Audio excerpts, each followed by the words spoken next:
unpacking a shipment that just got in from one of my favorite places, Colombia. We got a lot of cool plecos, cichlids, cories. Colombia has a huge diversity of fish, and we try and order from there as often as possible to take advantage of the seasons and offer the best variety that we can.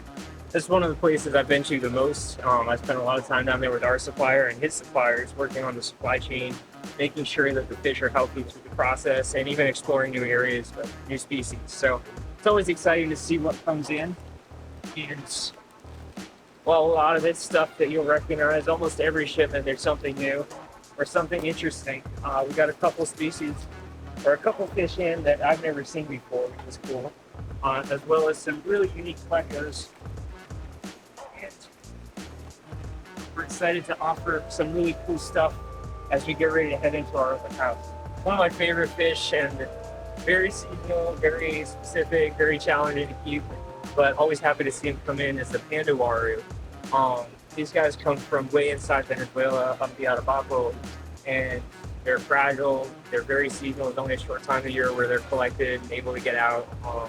We were lucky to get some beautiful extra large ones last shipment, and we got another batch just in. So we'll get these guys acclimated.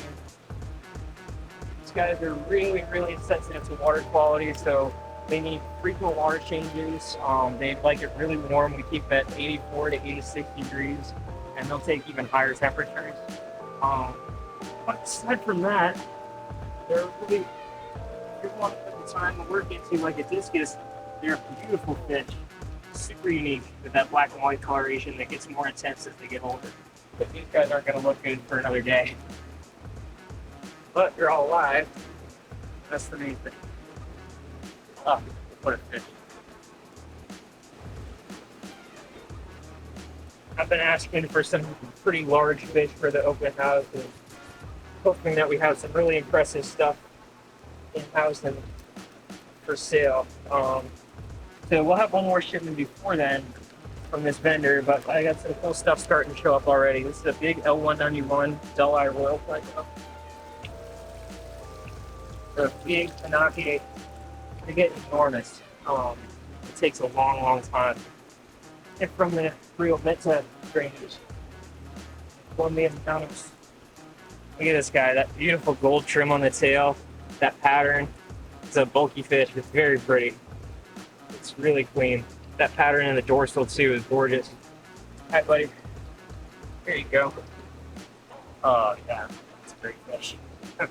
One of the cooler fish we've had recently is, I've had requests for these for years. I've never really been able to get ones that look like some of the images you can find online.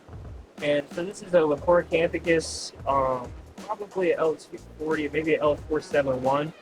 But either way, it's in that genus, the tooth-nosed plecos. And the pattern on these is usually black with spots. These guys have a really interesting, like aberrant snakeskin looking pattern. We got one in a couple weeks ago and it sold right away. I'd never seen anything like that fish before. And we were lucky, after several shipments later, we got two. Apparently they're from a really remote spot, and only one out of several thousand fish that they collect has that pattern.